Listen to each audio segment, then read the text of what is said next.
very much for attending this panel titled After War, What are the Conditions for Digital Peace? To address this very demanding and ambitious issue, it is a pleasure to welcome today 4 distinguished international experts. Thank you very much for your participation today. Thank you first to Mr. Ambassador Ernst Norman. Mr. Ambassador Ernst Norman is Ambassador at Large for Cyber Affairs at the Ministry of Foreign Affairs of the Netherlands. Stéphane Duguin, who is Chief Executive Officer at the Cyber Peace Institute. Thank you very much, Stéphane, to be there today. Andrzej Kozłowski, who is Assistant Professor at the University of Łódź. And thank you for your participation today, Andrzej. And Mauro Vignati, who is Advisor on Digital Technologies of Warfare at the International Committee of the Red Cross. Thank you very much, Mauro, to be with us today. So, the title of this panel is After War, What is the Condition for Digital Peace? But before talking about after the war, it may first be appropriate to talk about the war itself. What war are we talking about? In this regard, Mr. Ambassador Norman, we are facing today an extremely complex geopolitical landscape where digital critical infrastructures are increasingly targeted by attacks of all kinds, launched by state actors, non-state actors. So, according to you, what are the main critical digital infrastructures at risk today and where? If the war in Ukraine immediately comes to mind, is this the only war where critical infrastructures are targeted? So what wars are we talking about? Thank you very much, and thank you very much for the invitation to be here at the panel on this important topic. If I listen to the subject, it made me think of a Dutch journalist, Huib Modderkolk, who wrote a book, We Are at War, but No One Sees It. And that was published 2 years ago, but he wrote it actually before the unprovoked invasion by Russia in Ukraine. And there you already could see a lot of activities before that, a lot of malicious activities on the internet, attacking digital infrastructures. So, of course, when the invasion took place, we saw a massive attack on critical infrastructures in Ukraine. The Viasat attack is known, of course, but all the communication and electricity and water infrastructures were attacked to prepare for the invasions. But it's not happening only there. I mean, we see a much wider attack. We see, in this whole new geopolitical landscape, that more attacks are taking place on the different countries. Also, the Netherlands is not safe from attacks on the internet. But lately, we see the attacks attributed to China from what's called the Volt Typhoon. That China was is pre-positioning themselves in critical infrastructures on water installations, drinking water installations, on other critical installations. So we see that we become, as we become more digitalized, also more vulnerable. Also, wanted to like to mention it's not only through attacks. Lately, we had seen the cut in the subsea cable in Western Africa. That a large part of the continent was disconnected from the internet, and it takes them weeks to be connected again. And for instance, in the Red Sea, we see that 4 out of 16 cables have been cut. Most likely, don't know yet for sure, most likely by anchors, but the situation is so violent in the region because of the Houthis that there's no possibility to repair this. So we see that we become more and more vulnerable by attacks, by violence, by the conflicts, whether it's in Ukraine, we can really see it. In Gaza, they're not connected to the internet. The Houthis are attacking crucial infrastructure. And we try to take measures to bring it also in discussion in the UN, of course, that we want everyone to act responsible on these critical infrastructures. It's one of the norms. Thank you very much, Ambassador Norman. Andrzej Kozłowski, Ambassador Norman underlines the fact that in the Ukraine case, it is well known that several cyber attacks against critical digital infrastructures preceded Russia's physical invasion of Ukraine and were therefore carried out before the war within the meaning of the United Nations Charter. And furthermore, as Ambassador Norman underlined, many states which were not legally part of this war were collateral victims of these attacks. So I would like to ask you, it seems that it becomes more and more difficult to draw a clear line between peace and war. However, all the regulation of international relations is based on this dichotomy between peacetime and wartime. So we have built an entire international legal order on this dichotomy. So, Andrei, do you think that this dichotomy between war and peace still works in the cyberspace? And if not, what kind of theory could explain the situation here? Thank you for this question, and thank you very much for the invitation. It's very nice to be here with such a distinguished speakers. I do believe that the dichotomy of war and peace in the cyberspace is maybe not the best explanation to the situation we are currently facing in the cyberspace. You mentioned the attacks affiliated with the Russian invasion at Ukraine. Viasat, of course, is like the most famous, let's say, case of this attack, and also some European countries, including my country, Poland, was also somehow the infrastructure there damaged because of it. But if we just look at this case and isolate this, it was much under any threshold of the armed attack with the Charter of the United Nations.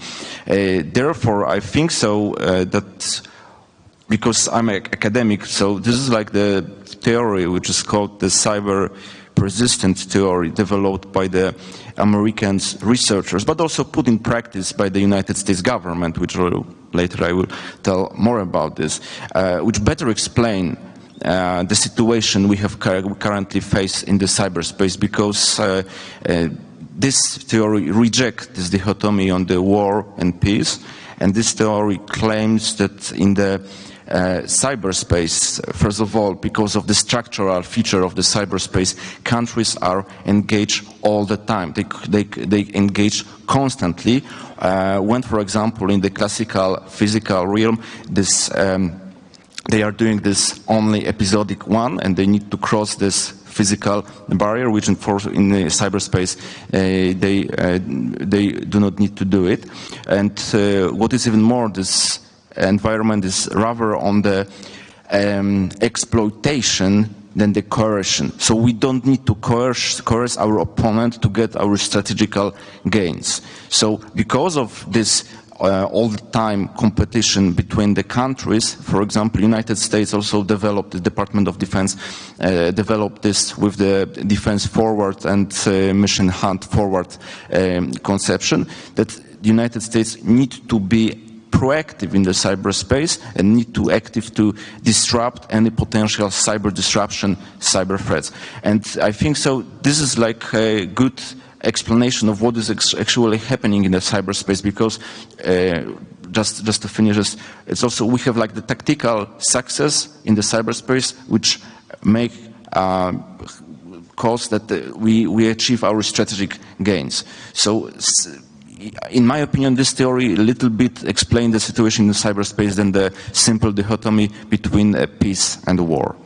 Thank you very much, Andrei, for this explanation. Stefan, boundaries between peace and war seem to blur in the cyberspace, as it was underlined also by Andrei. And they seem to blur in cyberspace all the more easily, since cyberspace is now becoming also a huge informational battlefield in the war as in peace. In this regard, how does the nature of the conflict in Ukraine relate to the term information warfare, and what are the implications? Thank you. Thanks for the invitation. It's a pleasure to be here with distinguished colleagues. There's been a game changer when Russia invaded Ukraine when it comes to the proliferation of the threat in cyberspace. It was mentioned a lot, but let's focus on the information part. We, I mean the international community, organized itself for decades, separating, I would say, the lower stack of the internet where you most have like cyber-enabled attack, like the malware, the getting into infrastructure, the pre-positioning, Ernst was mentioning it before, and a different body of work with the upper part of the internet, where the content is flowing. But when you're an attacker, basically all of this is your gameplay. And we could see since the invasion of Ukraine, but already before, a convergence in between modus operandi of cyber attacks, like traditional cyber attacks, and information operation. Because it doesn't make any sense for attackers to, as we do, to have different budgets, different teams, different chiefs organizing themselves in different themes. Is that you're an attacker, you make sure that whatever you have is going to be used for your military advantage or gain. And if you're a victim, we see this because we support for free NGOs, specifically humanitarian organizations, when it comes to cybersecurity. And we saw what is happening to this organization since the invasion of Ukraine, but in other fields. And we see that they are facing cyber attacks on their infrastructure, their perimeter, but also information operation against their reputation, the activities, all it in one go. So you can find this on the website. We traced independently since the invasion of Ukraine this cyber operation, cyber attacks and disinformation. We are more than 3,200 campaign with more than 125 threat actors, and already this continuous war that you're mentioning and the border aspect that you were alluding to, it's clear. We have 53 countries which are impacted to date by cyber attacks or operation in direct link with this invasion. So in cyberspace, it's already a global warfare. I would like to mention something else, is you have this impact on the information space because of the number of actors that are participating. 123 threat actors. It means that since the invasion, we see something quite new, is the empowerment of civilian in warfare. It's like anyone can play war games nowadays. There's been calls, in fact, by Russia, but also by Ukraine, in order to get people to participate to the war effort. When you do this, as a civilian, let's say here, in the middle of Lille, you take a computer and you make a DDoS attack against a target in Russia and Ukraine, you participate to an open warfare. What is it about your status as a combatant, as a civilian? Are you dragging your country into this, your infrastructure into this? And this is a big shift in the rules of engagement in cyberspace. Thank you very much, Stefan. And we will come back to this very huge task launched by the Cyber Peace Institute on aggregating data on cyber attack in Ukraine. But before this, I would ask to Mauro Vignati, beyond information warfare, cognitive warfare leads also to long-term consequences even after war. So how first to distinguish information warfare from cognitive warfare is a true distinction, and what are the long-term and potential impact on civilians that you analyze in this context? Yeah, thank you for the question. So this is a typical question that come up when we talk about cognitive warfare. Cognitive warfare has been recognized by alliances, by state, as the the sixth domain of confrontation between states. So cognitive warfare is probably the most advanced form of human mental manipulation. And it's targeting state actor and non-state actor. They're targeting individuals, population, social groups, to create tension, to create confrontation among those social groups. It is not only about what people thinks, and this is more information operation or psychological operation, is about how people think and how people they act and react. So this is the way that neurosciences are bind to cyber capabilities to modify, to rewire brain cognitive capabilities to act differently of what we learn since a child to act. And so this creates a cognitive dissonance in people. They are acting in a different way of what they learn to act normally. So let's say this is not just presenting a different point of view, and this is normally the information operation, but it's really fracturing the very notion of objective truth. It's influencing also epistemic institutions like universities that should say the truth, the research that should say the truth will look at the pandemic-19. So the goal of cognitive warfare is really fracturing these notions so that people suffer from cognitive dissonance and they react in a different way, or they freeze because they don't have the capacity anymore to act because they are freeze. So, and these are these kind of attacks that normally are run through cyber capabilities because we picture the world through the exchange of information. We are not born with a predefined vision of the world. We acquire the view of the world through the interaction that we have with the nature and with other peers of us. And nowadays, the majority of this kind of information is through digital means, right? Our sensors are stimulated on the majority of the time through digital means. That's why we talk about cyber cognitive warfare. And this can have two consequences. So short-term consequences where you have dissonance, cognitive dissonance, and you feel weird for such a time of the attack is deployed, or you can freeze and do not act, or you have long-time consequences where you change completely the way you think and you act following the cognitive attack that has been done against you or against a population. And this causes all the problem related to the behavior and the cognitive behavior in the like. Thank you very much, Mauro. And I think we should come back to this issue in order to assess how the international community can address this issue of cognitive warfare.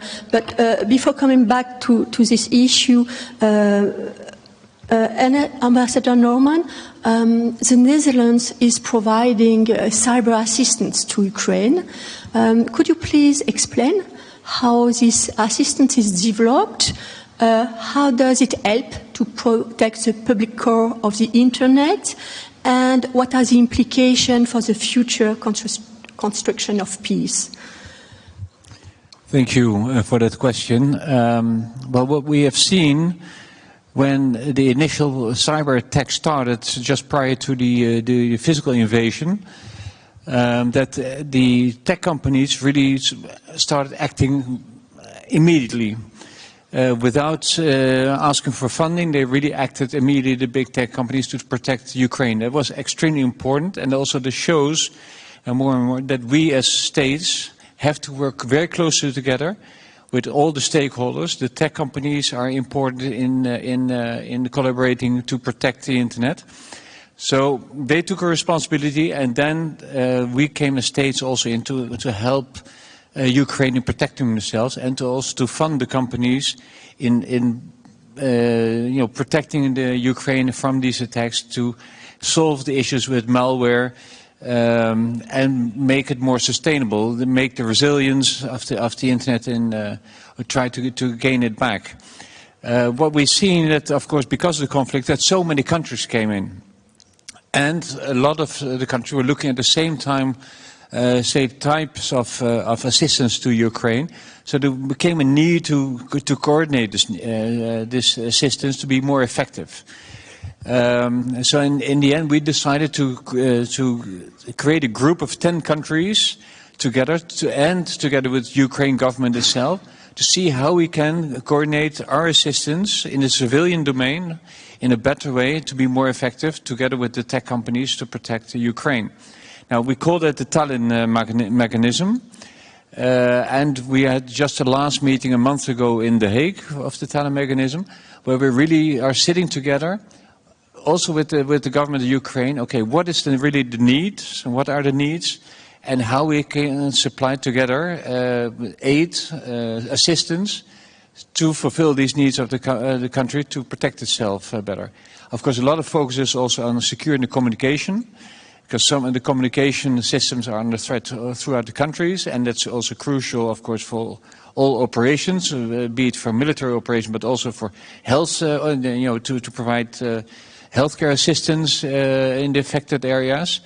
So we sit together and discuss what on the programs of assistance, and help also Ukraine in developing a a better needs assessment than they could have done before that. So I think that's an important platform to help. Of course, we have outside Ukraine also the Global Forum on Cyber Expertise, but this had to be immediately put in place to be effective together with the tech companies to protect Ukraine.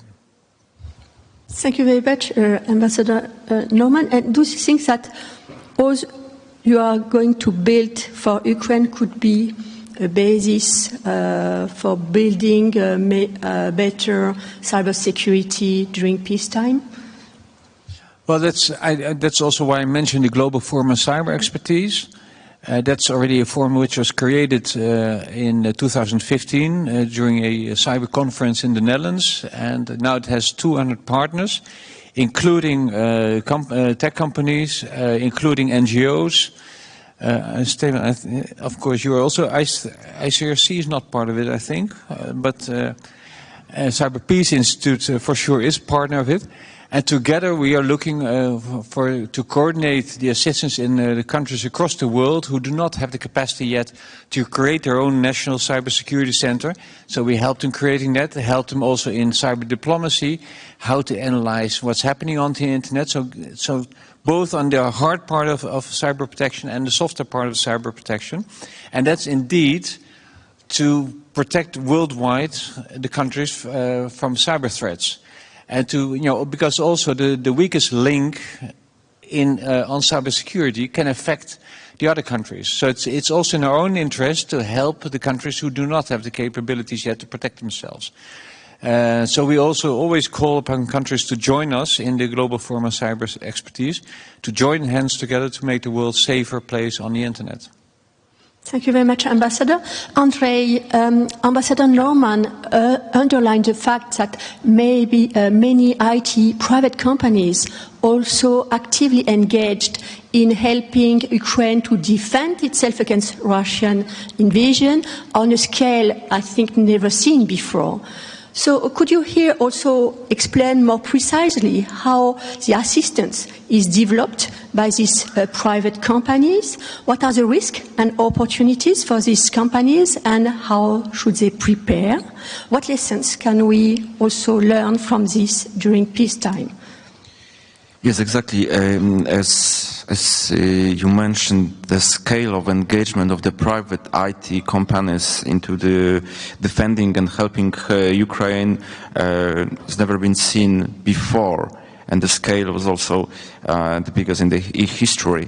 And the engagement was very different from, for example, helping in the detection of the malware, sharing information about malware, for providing the extra security services from the IT companies. And what is very important also, moving the digital assets of the Ukrainian government to the cloud, because from the perspective of the Ukrainian government was one of the most important things.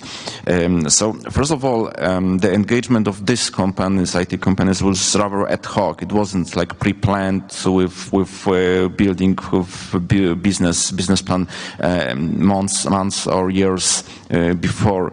And this is important lesson learned, because there are certain risks. First of all, if we need to remember that in this case Russia, but in the future also other countries, may, for example, interpret the IT companies' engagement as the active participation into war, and being, for example, for them a legitimate target of attack.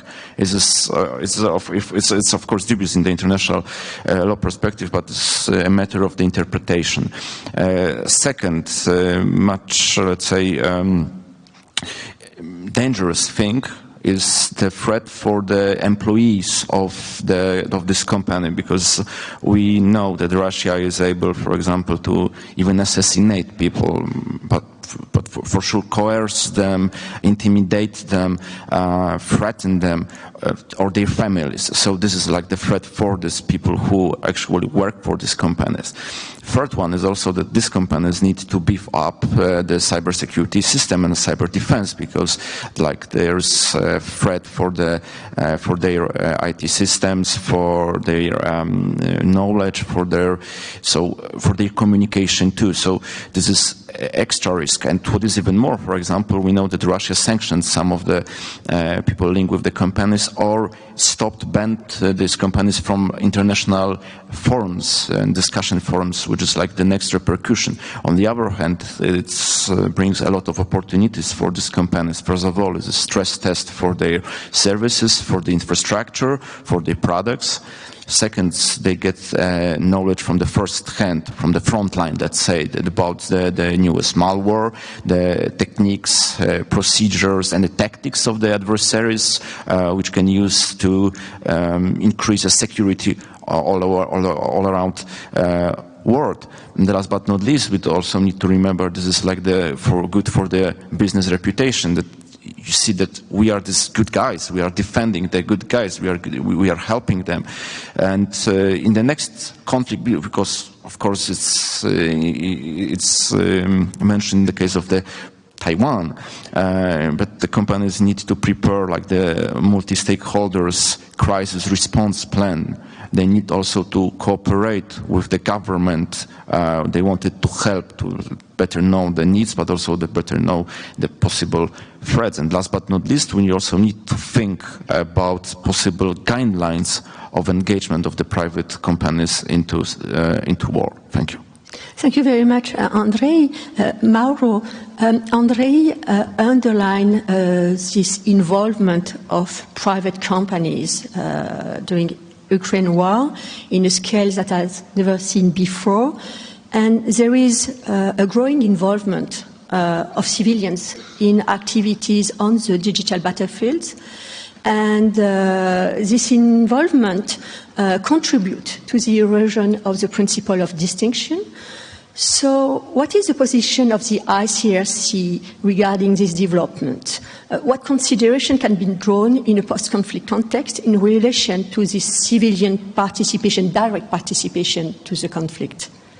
Yeah, thank you for that. So in international humanitarian law, there is this principle that is the cornerstone of international humanitarian law, is the principle of distinction. What say the principle of distinction says that at all times states must distinguish between civilians and combatants and spare civilians from the tragedy and the horror of the conflict, and also the object, so civilian object and military objectives. So this is something that is the very cornerstone of international humanitarian law.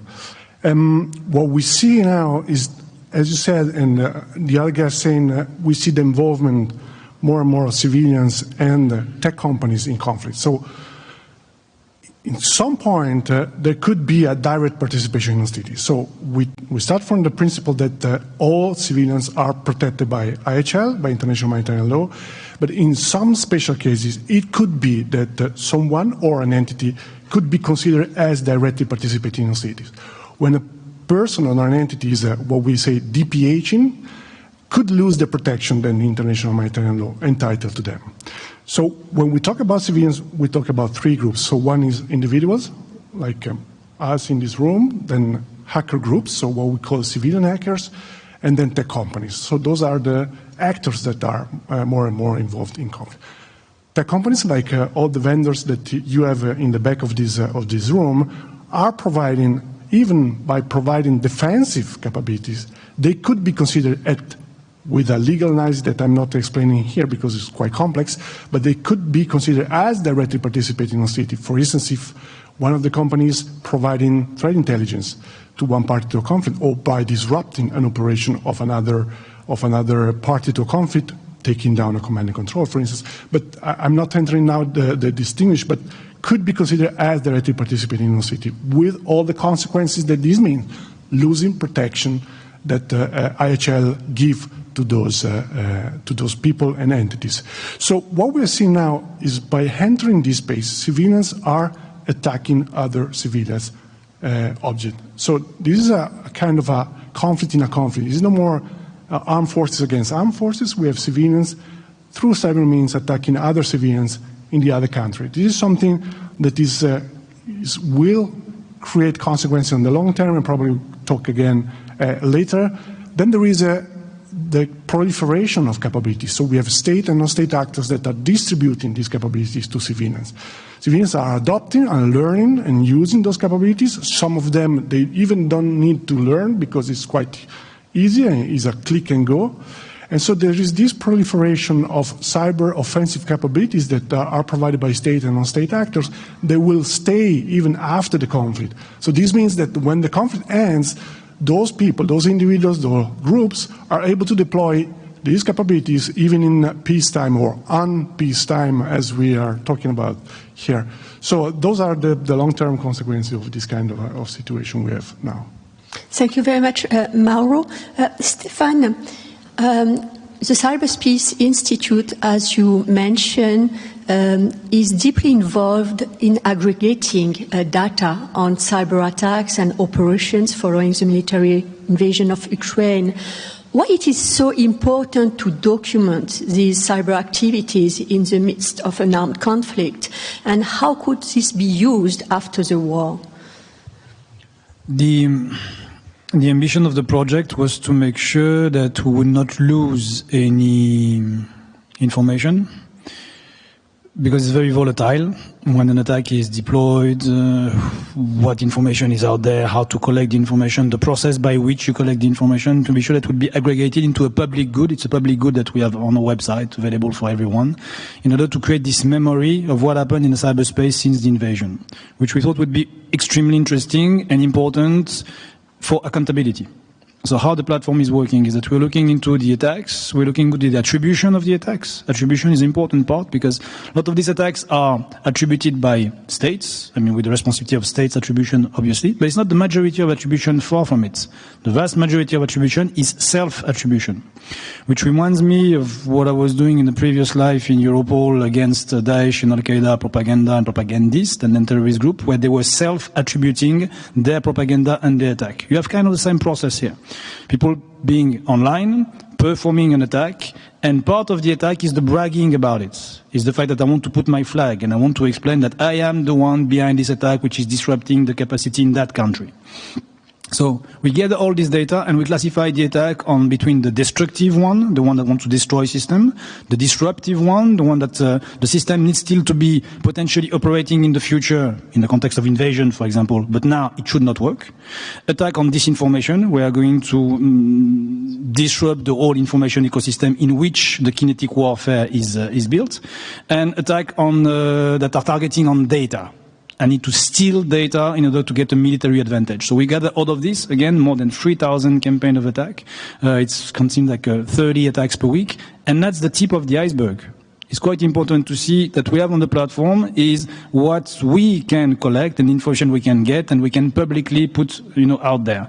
But it's a deep in the ocean with the reality of the attack. But at minima, this is what is happening. These data have been used, for example, for contribution, for escalation of knowledge to the International Criminal Court. It's quite important to see that this data can be used in the court of law in order to see if, to your point, we are the threshold or not of war. Thank you very much, Stefan. So there is a clear connection with the hope that the International Criminal Court could, after the war, or maybe now, follow some criminal war actors. Do you think that this could prevent cyber attack during war? The fact that we are going to go to the criminal court, maybe? The thing is that, Cyberspace Institute, what we do is to facilitate accountability, is to empower different actors to go to accountability. There's no point to do anything if at the end someone is not accountable. So what do you need for that? You need data. You need to have the whole community to move more towards attribution with data behind. That's important. But more importantly, I think the storytelling is wrong today because we look into assessing the cost of this attack. It's mostly financial, it's mostly days of disruption. So what now we are looking into is to measure the harm that are created by these attacks. Not only the impact. Today the computer is down. It's on the mid and long term, what are the harm on society, on human, psychological harm, environmental harm that are created by this attack. And we landed a methodology last year in order to put these markers of measurement of harm. And now this year we're going to look into use cases, cold cases and hot cases to see how we put them through this prism of harm and trying to make a new story out there, which we think could be used in different court of laws when it comes to bringing accountability. Because in most of the legal system, harm is centric to threshold. Thank you very much. It's very interesting, Stéphane, what you are doing at the Cyber Peace Institute. Mauro, we are speaking a lot concerning harm and damage to essentially to civilian infrastructure. So what could be done to improve also the resilience of this critical civilian infrastructure during war, but also maybe during peace? Are you working at the ICIC on this issue? So on the long-term consequences, what can be done? So I will start again from the cognitive perspective. So this kind of attack, they can have a huge impact on population even for decades after conflict ends. So creating this polarization between populations and so still continuing this kind of confrontation. So we are spending billions of euros in the last 30 years in producing malware and exploit, in defending against these cyber technological capabilities. And you see all the people in the back of this room, all the vendors are there.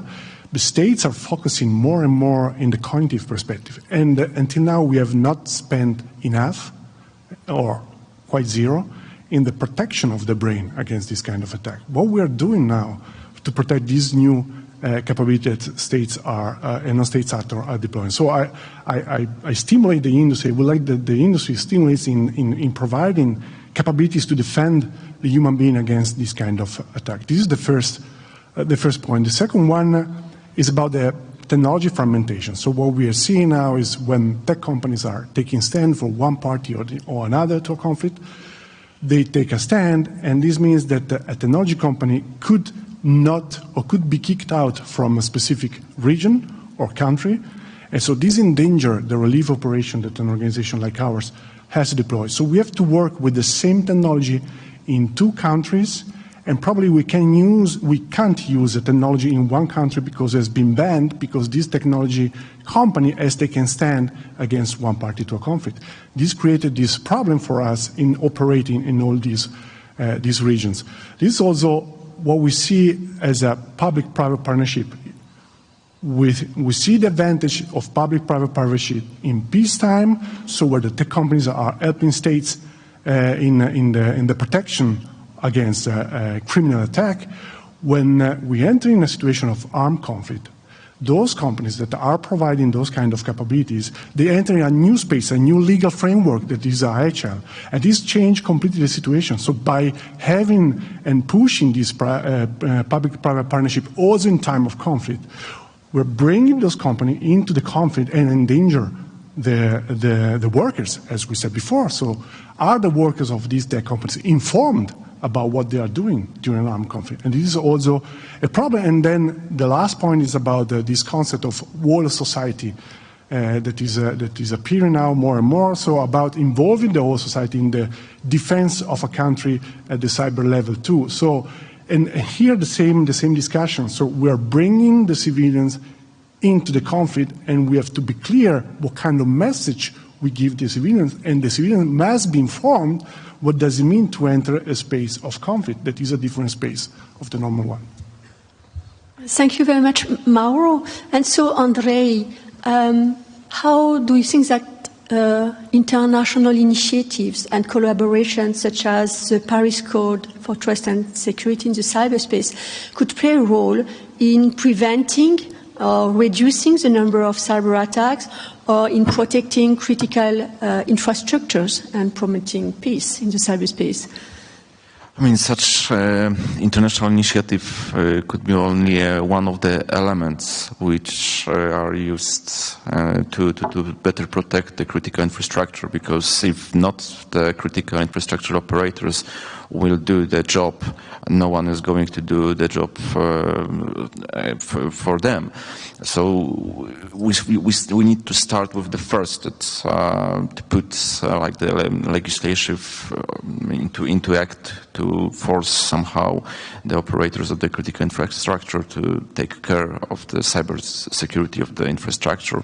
Second, we also need to have a scheme to, for example, sanction the actors which engage against the critical infrastructure actors. And then, as I wanted to come back to my first answers here with this persistent theory, the countries will probably compete with each other in the cyberspace, and the competition will continue. But we need to have rules, and such initiatives, as you mentioned, for example, are actually these rules, and should be continued and should be developed, and more partners should be encouraged to join.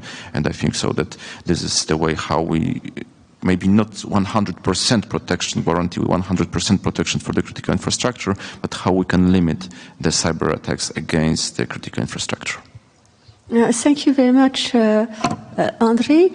I think that the Cyberspace Institute is part also of the Paris School, and I think the Paris, you co-lead a working group on building cyber stability. Could you explain us what is exactly the role of this working group?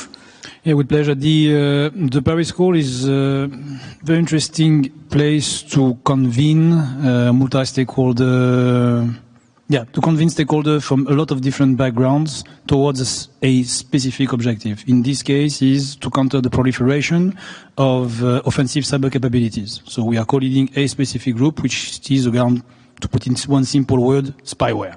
So the whole idea here is to look into what is the market today of the proliferation of this intrusive tool.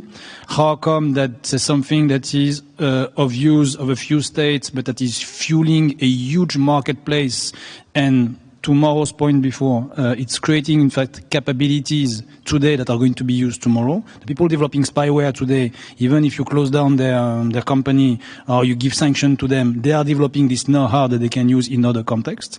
And what can we do as a collectivity to be sure that we are going to curb this proliferation, put some regulatory framework very strong around this deployment and usage of spyware, and having something towards accountability. Again, this is possible because the Paris School is bringing everyone together, which could help to have something that is quite, cross-border and global. Thank you very much. Ambassador Norman, the Netherlands has supported many international initiatives, such as the Global Commission on the Stability of Cyberspace, which has carried out major work on protecting the public core of the Internet by developing several standards on this issue. The Netherlands is also part of the Paris School, which is now exploring what can be done to overcome policy and methodological challenges to advance international cooperation for the protection and resilience of critical infrastructure against cyber attacks. There are also many other international initiatives you are taking part, such as the Online Freedom Coalition. Could you explain what is the role and this initiative and how it combines with other initiatives you are supporting? Yes, indeed, we are right now the chair of the Freedom Online Coalition. And it's a good example of how important it is in cyber security and cyberspace to work together. Countries can't do it alone, states can't do it alone. It's really what we defend, a multi-stakeholder approach. No one owns the internet, or everyone owns the internet. And together we have to make it safe. And the Freedom Online Coalition is an initiative to now 39 countries. Cape Verde is the 39th to enter the coalition. And it has an angle of protecting human rights and democratic values online. As we all know, this year is going to be the year where half the population, world population, will go to the ballots. It will be the largest election year in history. But at the same time, we see a lot of vulnerabilities of AI being used to influence elections, deep fakes, misinformation. But we see also the civic space on the internet being reduced, that the human rights online are very vulnerable. Freedom House, for instance, has in their report stated 13 consecutive years the civic space has been reduced for journalists, human rights defenders, etc. So collectively, we put it on the agenda also for international discussions, and we have very important discussions coming up in the next 1.5 to 2 years. It's going on in the UN framework. We have the Pact of the Future. The Global Digital Compact is one of the parts. And we're going to center there also the human-centric approach of the internet, the multi-stakeholder approach, and defend human rights online. And the same will apply with the WISIS +20, which is the World Summit on Information Society, which is really the basis of the internet. And you see a politicization there also, that some states prefer to have it at the multilateral level. You know, the states are better in protecting the internet, in their view, than like it is right now. And then we see it as a threat, because that means that their objective of those states is to control the internet and really top-down determine how the internet will look like. Our effort is also through the Freedom Online Coalition to make sure it will remain a multi-stakeholder approach, because that has created also the strength of the internet. Now, on the future of the internet, the security, because one other part also where we work closely together is within the EU. The EU is, of course, known to be a regulator, or actually worldwide, also for the internet. And I think that can play an important role also for the future of the internet security. Because one of the issues right now is that the responsibility for the internet security on the civilian side is too much with the user. I mean, you have to make sure that your passwords are protected, that you have a strong password, that you make updates, etc. It's all with you. Well, the EU is working also on the Cyber Resilience Act to shift the responsibility to the producer of software and hardware, so that that products are secure by design, and that can really improve a lot the internet, the cybersecurity on the internet. And I think that's an effort we are supporting also within the EU. And in the end also that will shift the responsibility to the producers of software and hardware. And I compare it often with a car. If you see, if a car would have the same standards right now as the software and the hardware, you would immediately drive off the road and you can't control your car. But thanks to a lot of regulations, we have safe cars, and we should also have regulations to make the internet safer. Thank you very much, Ambassador Norman. It is impressive to see how many international initiatives and collaboration have been developed among years. And I would like to ask you, to everybody, do you think that we need more regulation? What do we need now in order, to better protect the internet and the critical infrastructure? Is it a question only on responsibility, accountability? I will ask to you, especially Stéphane Duguin. You know that at that time we have negotiation at the UN in order to adopt a UN Convention against cybercrime. Is it an answer? Is it a good answer? What do you think? No, thanks for the question, and allow me to maybe abuse the fact that the room is quite empty. With a joke. So I've been in several cybersecurity conferences where when we touch upon these international processes, international initiative, and we look into what is happening in the UN, etc., we talk about international humanitarian law, you don't get the cybersecurity people in the room because they don't feel it's their world. And that's the big issue here, is that if we proliferate the processes and the discussion and it's still not connected with the reality of the one ensuring the cybersecurity, then we have a big issue, because we disconnect. It doesn't feel like whatever is happening in the UN or in the EU as in fact, cybersecurity professionals, they see what is happening in the EU as very close to their hearts because it's compliance driven. At some point, they will need to change their product and services to, to apply. What's happening in the UN? It really felt, and I'm voicing what I heard from a lot of colleagues over the year, like it's useless. The speed by which it moves has nothing to do with the speed by which the threat is evolving. And then when something is done, is mostly norms of responsible behavior that voluntary you can put in place. For a cybersecurity professional, this doesn't mean anything. So what we need is to make sure that what is happening there has a meaning for the one doing really the job, doing, and that is a meaning for, at the end of the day, the victims. If tomorrow you're a victim of spyware and you get a notification by Apple in your phone that someone is listening to you, how is the conversation in United Nations Open-Ended Working Group going to help you right now to get justice or redress? If we don't close this gap, we won't go too far. Thank you very much, Stefan. Do you want to react, Mauro? Yeah, probably about the fact of involvement of civilians here. I mean, we published a couple of months ago a blog post about the 8 rules that civilian hackers have to respect and 4 obligations for states when they enter into space. So someone called the new Cyber Geneva Convention is nothing at all that. So it's just the whole good IHL that has been translated to be understood by also people that are not lawyers. So we would like to explain to people that are engaging what are the rules of engagement and what they should respect, they must respect when they enter in this space.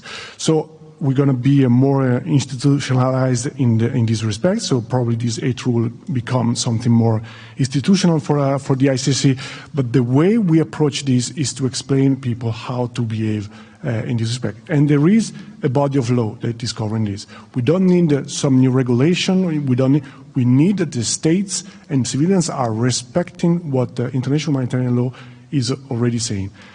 This from a legal perspective, from a technological perspective, so we are suffering from innovation in a very fast way. So in 90s and mid-90s till 2000, the massive adoption of internet. 2007, we have probably the first smartphone. Before was BlackBerry for a professional, then iPhone 2G arrived.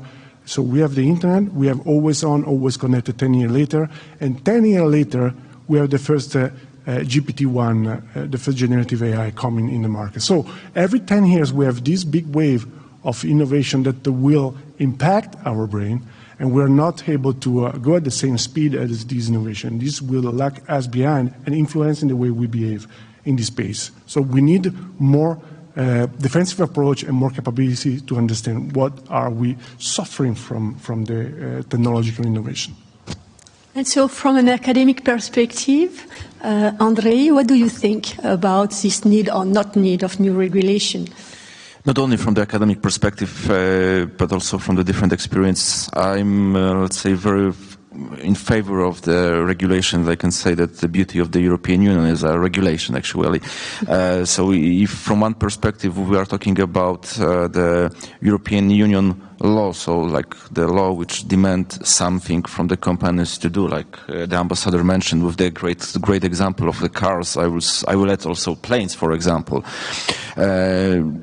If we compare our situation to the United States, where there is no GDPR, that like the data breaches are much more common, that no one actually sometimes know where the data is or someone who stole the data, our situation is much better. It's the same, for example, with regulation against big techs and the social media company in the case, for example, of the disinformation, which is very important. So I like this approach, but I also, from the perspective of the international relations, which is my background, I believe that any global dialogue, either within the United Nations or any other organization, it's also something very good, as we need to remember that, for example, China, Russia, India, or the other countries understand the cyberspace, cyber attacks, and our case a little bit different that we here in the United States or in Europe. So the only solution to find something new and somehow it's to have a dialogue. Thank you. Yes, Ambassador Norman, please. Thank you. I would like to react also on these processes in the UN. Like Stefan mentioned, I was a couple of weeks ago in the Open-Ended Working Group in New York. It's going very slow, these processes. It's a different process from the cybercrime, which is it has similarities, but the Open-Ended Working Group is indeed on the responsible state behaviors and these norms. You know, the UN is in a difficult situation, but if we wouldn't have the UN, we would need to create it, because it's still the only platform where we sit together with the whole world to discuss different threats to the world, amongst others the cybersecurity. Fortunately, the Open-End Working Group, there you see the meeting room is full. It's really an intense discussion which takes place, and we talk a lot about the applicability of international law. We just saw at the end of January that the African Union brought up a statement that they acknowledged the applicability of international law in cyberspace.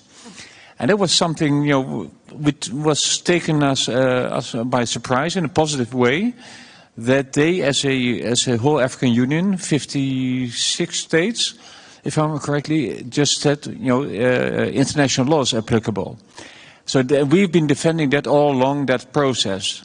That doesn't mean that suddenly the world is more a safer space, but we recognize standards on this.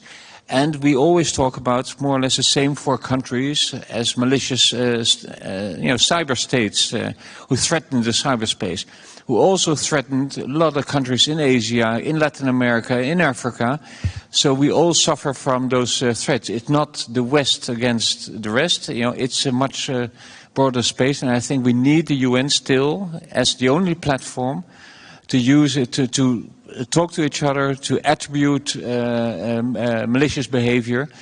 And I know some of those states do not like to be called out for their activities. So that can still be a effective instrument, although we would like to have strong instruments, but you know, that's not always possible in the UN atmosphere. But it's the only thing we have right now. We should preserve it and try to improve it. Yes, thank you very much, Ernst Norman, for this conclusion, because it is a positive conclusion, I would like to say, because whether there is a need or not of new regulation, what is really important is international cooperation. And in this way, I think the United Nations still continue to play this role, to be a platform of international cooperation. So thank you very much for all this very interesting precision. We have still 2 minutes or 3 minutes. Maybe we can collect some questions. I don't know if it is possible to have some questions. Si nous avons la possibilité d'avoir quelques questions. Do we have the possibility of asking some questions from the room? Earlier it was possible. I don't know if it's possible if there's a microphone in the room. I don't know if the lights can come on to allow us to ask the questions. I think it's not possible. Apparently. Oh, it is possible. All right. Excellent. Thank you very much, sir. Are there any questions in the room?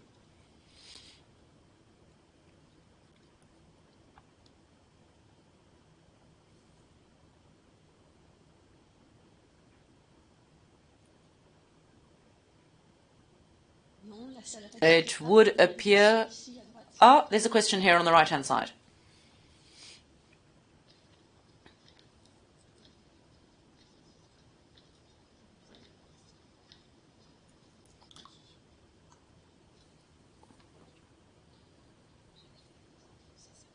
I'm going to ask the question in French. Is that okay? Yes.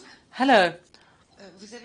You specified earlier that the borders between war and peace are increasingly blurred, and there is a need to define criteria on the attacking character and to implement appropriate measures.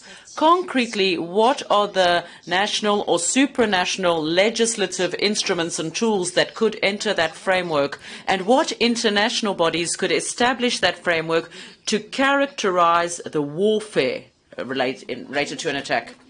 Thank you very much for an attack. Could you repeat it, please, slower so that the translation... We have some English speakers. Could you repeat your question? Just a minute for our English speakers to hear your question, or perhaps just ask it in English. You can maybe put your headphones on. All right, I'll try to reword my question. Sorry, they just need to put Andrej needs to put his headphones on. Just a second. Thank you. Go ahead. Please ask your question again. Yes, you said in your comments that there was a difficulty in identifying the blurred area between warfare, a war attack, and an attack that is not a war attack. What are the criteria that would make it possible to consider that an attack is with an intention, a war intention? So how do you characterize a war attack? And what are the measures that would make it possible to coordinate, sorry, I can't remember what my question was, and regulate this sort of event? At what level in terms of regulation? At what level nationally, supranationally, internationally? What are the bodies that are most qualified to identify and regulate these attacks? Stéphane? Probablement juste à propos des législations sur Concerning the legislation, well, international humanitarian law already has a corpus of law that is applied. So during an armed conflict, then there is the UN Charter with everything that concerns war law. So what are the rights of states and what are the rules in a war situation? So we already have that corpus of law, that legislative framework that governs this sort of situation. Increasingly, we see cyber activities that do not reach the level that is required to be determined as an act of war. They stay below that level. So this type of activity is regulated through other sorts of laws on cybercrime in particular. So the legislative corpus, the law already exists. So let's not reinvent the wheel. Let's just have the commitment to comply with the law and to coordinate our work among all the states to make sure this law is applied properly. Stéphane, did you want to answer this? Yes.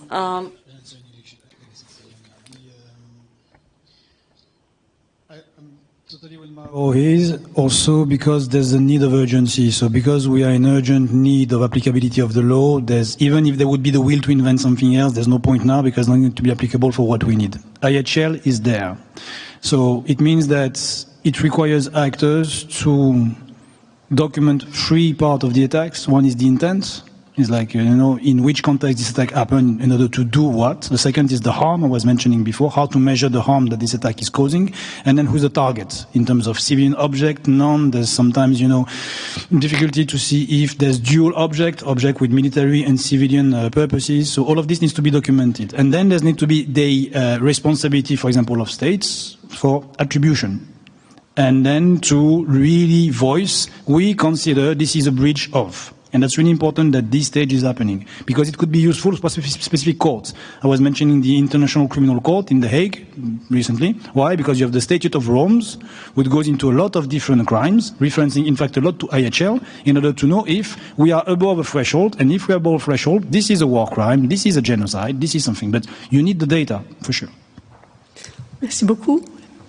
Thank you very much, Ambassador Norman. This question is also very relevant if you look at the NATO, because we have Article 5. And Article 5 is an attack on one of us, is an attack on all of us. And there also the question is physical harm.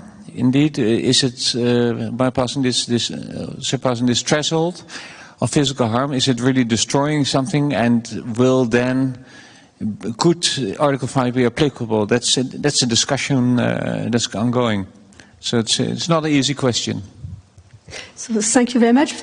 Just one word, and we are going one word, to yes. this panel. Thank you. We also need to remember that it shouldn't be one cyber attack. It could be like the accumulation of the several cyber attacks, which together will get like the significant impact. It's just because I agree with all my predecessors, so just I wanted to add it. So thank you very much, André. This is the end of this panel. Thank you so much to our panelists for this very, very interesting panel. Thank you to everybody for your participation to this panel.